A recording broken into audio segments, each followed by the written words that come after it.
ಯಾರು ದಿನನಿತ್ಯ ಮನೆಗಳನ್ನ ಕಟ್ತಾರೆ ಅಧ್ಯಕ್ಷರೇ, ಇವತ್ತು ತುಂಬಾ ಜನಕ್ಕೆ ಕೆಲಸ ಇಲ್ಲದೆ ಆಗಿದೆ ಅಧ್ಯಕ್ಷರೇ. ಯಾರು ಬಿಲ್ಡಿಂಗ್ ಕಟ್ಟಕ್ಕೆ ಹೋಗ್ತಾ ಇಲ್ಲ. ಯಾರಾದರೂ ಅಪ್ರೂವಲ್ ತಗೊಬೇಕು ಅಂತ ಹೇಳಿದ್ರೆ ದೊಡ್ಡ ದೊಡ್ಡ ಅಪಾರ್ಟ್ಮೆಂಟ್, ಅದಕ್ಕೂ ₹100 ಅಡಿಗೆ ಫಿಕ್ಸ್ ಮಾಡಿದ್ದಾರೆ ಅಧ್ಯಕ್ಷರೇ. ಏನು BDAದಲ್ಲೋ BMRDAದಲ್ಲೋ ಒಂದು ₹20 ಕಡಿಮೆ ಇರ್ಬೋದು ಅಧ್ಯಕ್ಷರೇ. ₹100 ಅಡಿಗೆ ಒಂದು ಅಪಾರ್ಟ್ಮೆಂಟ್ಗೆ ಅಪ್ರೂವಲ್ ಸಿಗ್ಬೇಕಂದ್ರೆ ₹100 ಲಂಚ ಇಲ್ಲ ಅಂತ ಹೇಳಿ ಅಧ್ಯಕ್ಷ. ನೋಡೋಣ ಈ ಮನೆಯಲ್ಲಿ ಯಾರಾದರೂ ಎದ್ದು ಯಾರಿಗೂ ಹೋಗುತ್ತೆ ಅಧ್ಯಕ್ಷ ಈ ಲಂಚ ಎಲ್ಲ? ಇಲ್ಲ ಅಧಿಕಾರಿಗಳು ತಿಂತಾರ, ಸರ್ಕಾರಕ್ಕೆ ಬರ್ತದ, ಅಥವಾ ಇನ್ಯಾರಿಗೂ ಹೋಗ್ತದೆ ಅಂತ ಹೇಳ್ಬೇಕಲ್ಲ ಅಧ್ಯಕ್ಷರೇ. ಈ ರೀತಿಯಲ್ಲಿ ಸಾಕ್ಷಿ ಆಧಾರ ಇಲ್ಲದೆ ಹೇಳಿದ್ರೆ ಏನಂತ ಅಲ್ಲ, ಅವ್ರ ಹೃದಯ ಮುಟ್ಕೊಂಡು ಹೇಳಿ, ಅವ್ರಿಗೆ ತುಂಬಾ ಜನ ಬಿಲ್ಡರ್ಗಳು ಗೊತ್ತಿದ್ದಾರೆ. ₹100 ಅಡಿ ಕೊಡ್ತಾ ಇಲ್ಲ ಅಂತ ಹೇಳಿ ನೋಟಿಸ್ ಕೊಡದೆ ಡೈರೆಕ್ಟ್ ಆಗಿ ಆರೋಪ ಮಾಡಂಗಿಲ್ಲ. ನೋಟಿಸ್ ಕೊಡ್ಲಿ,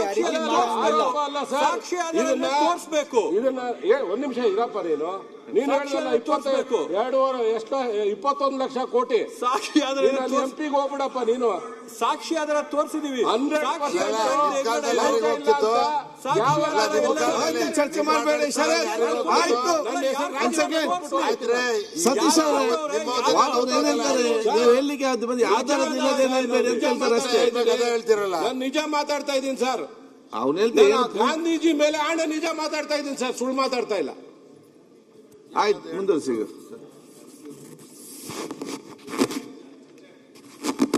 ಅಧ್ಯಕ್ಷರೇ, ಇವತ್ತು ಬಿಲ್ಡಿಂಗ್ ವರ್ಕರ್ಸ್ ಬೀದಿಗೆ ಬಂದಿದ್ದಾರೆ ಅಧ್ಯಕ್ಷರೇ. ಈ 40-60 ಸೈಟ್ಗಳಿಗೆ, 50-80 ಸೈಟ್ಗಳಿಗೆ ಇವರೇನು ಎಲೆಕ್ಟ್ರಿಕ್ ಕರೆಂಟ್ ಅನ್ನ ಕೊಡ್ತಾ ಇಲ್ಲ. ಇವತ್ತು ಅನೇಕ ಬಿಲ್ಡಿಂಗ್ ಅವ್ರಿಗೆ ಇದು ಸಮಸ್ಯೆ ಆಗಿದೆ ಅಧ್ಯಕ್ಷರೇ. ಇದಕ್ಕೆ ಏನಾದರೂ ಒಂದು ಪರಿಹಾರ ಆಗಲಿಲ್ಲ ಅಂತ ಹೇಳಿದ್ರೆ ತುಂಬಾ ಜನ ಪಾಪ ಅವರು ಮನೆಗಳು ಕಟ್ಟಿರೋಂಥವ್ರು ಸಾಯೋಂಥ ಪರಿಸ್ಥಿತಿಗೆ ಹೋಗ್ಬಿಡ್ತಾರೆ ಅಧ್ಯಕ್ಷ. ಅವ್ರಿಗೊಂದು ಪರಿಹಾರ ಆಗಬೇಕು. ಸರ್ಕಾರ ಇರೋವಂಥದ್ದೇ ಈ ರೀತಿ ಸಮಸ್ಯೆಗಳು ಬಂದಾಗ ಪರಿಹಾರ ಮಾಡಬೇಕಾಗಿದೆ ಅಧ್ಯಕ್ಷ. ಇದೇನೋ 10-20 ಬಿಲ್ಡಿಂಗ್ ಅಲ್ಲ ಅಧ್ಯಕ್ಷರೇ, ಇಡೀ ಬೆಂಗಳೂರಲ್ಲಿ ಇವತ್ತು ಯಾವ ರೀತಿ ಬೃಹದಾಕಾರವಾಗಿ ಬೆಳೀತಾ ಇದೆ ಬೆಂಗಳೂರು. ಸುಮಾರು 5-6 ಸಾವಿರ ಬಿಲ್ಡಿಂಗ್ಸ್ ಈ ರೀತಿ ಕರೆಂಟ್ ಇಲ್ಲದೆ ನಿಂತಿದೆ ಅಧ್ಯಕ್ಷರೇ. BBMP ಎಲೆಕ್ಷನ್ ಅನ್ನ GBA ಎಲೆಕ್ಷನ್ ಅನ್ನ ಮಾಡಬೇಕು ಅಂತೇಳಿ ವಾರ್ಡ್ಗಳನ್ನ ಈಗಾಗಲೇ ಡಿವೈಡ್ ಮಾಡಿದ್ದಾರೆ ಅಧ್ಯಕ್ಷರೇ. ಅದು ಆರ್ಡರ್ ಮಾಡಿ ಈಗ ಚುನಾವಣೆ ಲೆವೆಲ್ಗೂ ಕೂಡ ಬಂದಿದೆ ಅಧ್ಯಕ್ಷರೇ. ಯಾವ ರೀತಿ ಡಿವೈಡ್ ಮಾಡಿದ್ದಾರೆ ಅಂದ್ರೆ ಅಧ್ಯಕ್ಷರೇ, ಎಲ್ಲೋ ಹೆಬ್ಬಾಳದಿಂದ ಶುರುವಾಗಿ ಮೈಸೂರು ರೋಡ್ವರೆಗೂ ಒಂದು ವಾರ್ಡ್ ಅಧ್ಯಕ್ಷ. ಅಂದ್ರೆ ನನ್ನ ಕಾನ್ಸ್ಟಿಟ್ಯೂನ್ಸಿಯಲ್ಲಿ ಆ ಥರ ನಂದು ಎಲ್ಲ ಬನ್ನೇರ್ಘಟ್ಟ ರೋಡಲ್ಲಿ ಶುರುವಾದ್ರೆ ಈ ಕಡೆ BTM ಲೇಔಟ್ವರೆಗೂ ಒಂದು ವಾರ್ಡ್ ಮಾಡಿದ್ದಾರೆ. 5 ಕಿಲೋಮೀಟರ್ ಉದ್ದ ಅಧ್ಯಕ್ಷ. ಒಂದು 200 ಮೀಟರ್ ಇರ್ಬೋದು ಅಗಲ, 5 ಕಿಲೋಮೀಟರ್ ಉದ್ದ ಮಾಡಿದ್ದಾರೆ ಅಧ್ಯಕ್ಷರೇ. ಆ ಮ್ಯಾಪ್ ಕೂಡ ನಿಮ್ಗೆ ತೋರಿಸ್ತೀರ ಅಧ್ಯಕ್ಷ, ಇಲ್ಲಿದೆ. ಆ ಮ್ಯಾಪ್ ನೋಡಿ ನೀವು ಯಾವ ರೀತಿ ಮಾಡಿದ್ದಾರೆ ಅಂತ ನಿಮಗೆ ಗೊತ್ತಾಗ್ತದೆ ಅಧ್ಯಕ್ಷ. ಯಾಕೆ ಈ ಮಾತು ಹೇಳ್ತಾ ಇದ್ದೀನಿ ಅಧ್ಯಕ್ಷರೇ,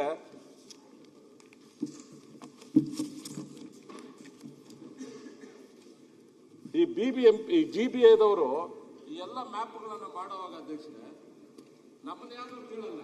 ಆಯ್ತು, ನಮ್ಗೆ ಕೇಳೋದು ಬೇಡ, ಬೆಂಗಳೂರವ್ರನ್ನ ಕೇಳೋದು ಬೇಡ ಅಧ್ಯಕ್ಷರೇ ಇವರು.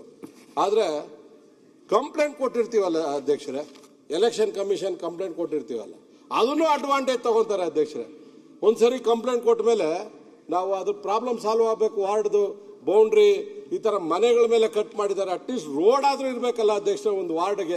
ಒಂದು ವಾರ್ಡ್ GBA ವಾರ್ಡ್ ಆಗ್ಬೇಕಂದ್ರೆ ಒಂದು ರೋಡ್ ಆದ್ರೂ ಇರ್ಬೇಕಲ್ಲ ಸುತ್ತು. ಮನೆಗಳ ಮೇಲೆ, ಅಪಾರ್ಟ್ಮೆಂಟ್ ಮೇಲೆ ಕಟ್ ಮಾಡಿದ್ದಾರೆ ಅಧ್ಯಕ್ಷರೇ. ಅವೆಲ್ಲ ಅದನ್ನು ಕೂಡ ಕಂಪ್ಲೇಂಟ್ ಕೊಟ್ಟಿದ್ದೀವಿ ಅಧ್ಯಕ್ಷರೇ. ಅದನ್ನ ನಾವು ಕೊಟ್ಟಿರೋಂಥ ಕಂಪ್ಲೇಂಟ್ನ ಯಾವುದೋ ಮಾನ್ಯ ಮಾಡಿಲ್ಲ. ಕೆಲವು ಅಧಿಕಾರಿಗಳಿದ್ದಾರೆ, ನಾನು ಸ್ಟ್ರಿಕ್ಟು, ನಾನು ಹಂಗೆ ಹಿಂಗೆ ಅಂತ ಹೋಗಿ ಅಲ್ಲಿ ಒಂಥರ ವಾಚ್ಮ್ಯಾನ್ಗಳ ತರ ನಿಂತ್ಕೊಂಡು ಅವರು 2 ತಿಂಗಳು 2.5 ತಿಂಗಳು ವಾರ್ಡ್ಗಳು ಮಾಡೋವರೆಗೂ ಅವ್ರ ಜೊತೆ ನಿಂತು ಮಾಡಿಸ್ತಾರೆ. ನಾಚಿಕೆ ಆಗ್ಬೇಕು ಅಂತ ಅಧಿಕಾರಿಗಳಿಗೆ. ಓಕೆ ಅಧ್ಯಕ್ಷರೇ, ನಾವೆಲ್ಲ ಕಂಪ್ಲೇಂಟ್ ಕೊಟ್ಟಿದ್ದೀವಿ ಅಧ್ಯಕ್ಷರೇ ಎಲೆಕ್ಷನ್ ಕಮಿಷನ್ಗೆ. ಈ ರೀತಿ ವಾರ್ಡ್ಗಳು ಅನ್ಸೈಂಟಿಫಿಕ್ ಆಗಿದೆ, ಇದು ಮನೆಗಳ ಮೇಲೆ ಕಟ್ ಮಾಡಿದ್ದಾರೆ, ಮತ್ತೆ ಗ್ರಾಮದ ದೇವಸ್ಥಾನಗಳನ್ನ ಬಿಟ್ಟು ಒಂದು ಊರ್ನ 3 ಭಾಗ ಮಾಡಿದ್ದಾರೆ. ಇವೆಲ್ಲ ಕಂಪ್ಲೇಂಟ್ಸ್ ಅನ್ನ ಕೊಟ್ಟಿದ್ದೀವಿ ಅಧ್ಯಕ್ಷ. ಇದು ಯಾವುದೋ ಮಾಡಲಿಲ್ಲ. ಅದಾದ್ಮೇಲೆ ವಾರ್ಡ್ ಅಲ್ಲಿ ಈ ಜನರಲ್ಲು ಮತ್ತೆ ಬೇರೆ ಬೇರೆ ಎಲ್ಲಾನು ಕೂಡ ತಂದು ಕೂಡಿಸಿದ್ದಾರೆ ಅಧ್ಯಕ್ಷ. ಅದಕ್ಕೂ ಕಂಪ್ಲೇಂಟ್ ಕೊಟ್ವಿ. ಅದನ್ನು ಕೂಡ 1 ತಿಂಗಳು ಮತ್ತೆ ಮುಂದಕ್ಕೆ ಹಾಕಿದ್ರು. 1 ತಿಂಗಳು ಮುಂದಕ್ಕೆ ಹಾಕಿ ಈಗಲೂ ಇನ್ನೂ ಫೈನಲ್ ಮಾಡಿದಾರೋ ಇಲ್ಲ ಗೊತ್ತಿಲ್ಲ. ಅದು ಗೌರ್ಮೆಂಟ್ ಗೆಜೆಟ್ ಆಗಿದೆ, ತಿರುಗಿ ಚೇಂಜ್ ಮಾಡ್ತಾರೇನೋ. ಯಾಕಂದ್ರೆ 2 ಬಾರಿ ವಾರ್ಡ್ ಗೆಜೆಟ್ ಆಗಿದ್ದು ಚೇಂಜ್ ಮಾಡಿದಾರೆ ಅಲ್ವಾ ಸರ್? 2 ಬಾರಿ ಗೌರ್ಮೆಂಟ್ ಗೆಜೆಟ್ ಆದ್ಮೇಲೆ 2 ಬಾರಿ ಚೇಂಜ್ ಮಾಡಿದ್ದಾರೆ. ಅಂದ್ರೆ ಸಂಖ್ಯೆ ಬರಲಿಲ್ಲ ಅಂತ 369 ಸಂಖ್ಯೆ ಬರಲಿಲ್ಲ ಅಂತೇಳಿ ಅದನ್ನ ಚೇಂಜ್ ಮಾಡ್ತಾರೆ ಗೆಜೆಟ್ ಮಾಡಿ. ಅಂದ್ರೆ ನಾವು ಕಂಪ್ಲೇಂಟ್ ಕೊಟ್ಟಿರೋದನ್ನ ಕಸದ ಬುಟ್ಟಿಗೆ ಹಾಕಿದ್ದಾರೆ ಅಧ್ಯಕ್ಷ. ನಂದೇ ಕಾನ್ಸ್ಟಿಟ್ಯೂನ್ಸಿ, ನನ್ನ ಕಾನ್ಸ್ಟಿಟ್ಯೂನ್ಸಿ ಈಗ ನಿಮ್ಮ MLA ಬೌಂಡ್ರಿ ಬರುತ್ತೆ ಅಧ್ಯಕ್ಷರೇ. ನಿಮ್ಮ MLA ಬೌಂಡ್ರಿ ಒಳಗಡೆ ವೋಟರ್ಸ್ ನಿಮ್ಗೆ ತಾನೇ ವೋಟ್ ಹಾಕ್ಬೇಕು ಅಧ್ಯಕ್ಷರೇ. ನಿಮ್ಮ ಯಾವುದೋ ಒಂದು ಊರ್ನ ತೆಗೆದುಕೊಂಡು ಹೋಗಿ ಪಕ್ಕದ ಕಾನ್ಸ್ಟಿಟ್ಯೂನ್ಸಿ ಅಂದ್ರೆ ನಮ್ಮ ಅರಕೆರೆ ಮತ್ತೆ ಉಳಿಮಾವು ಅಕ್ಷಯ ನಗರ ಅಂತ ಒಂದು ವಾರ್ಡ್ ಬರುತ್ತೆ ಅಧ್ಯಕ್ಷರೇ. ಅಕ್ಷಯ ನಗರ ಅನ್ನೋದು ನನ್ನ MLA ಬೌಂಡ್ರಿ ಒಳಗಡೆ ಬರೋದು ಅಧ್ಯಕ್ಷರೇ. ನಾವು ಆಲ್ರೆಡಿ 2022 ಇದ್ರ ಬಗ್ಗೆ ನಾನು ಕಂಪ್ಲೇಂಟ್ ಕೊಟ್ಟಿದ್ದೆ. ಈಗ ವಾರ್ಡ್ಗಳು ಮಾಡೋಂಥ ಸಂದರ್ಭದಲ್ಲೂ ಕೂಡ ನಾವು ಕಂಪ್ಲೇಂಟ್ ಕೊಟ್ಟಿದ್ದೀವಿ ಅಧ್ಯಕ್ಷರೇ.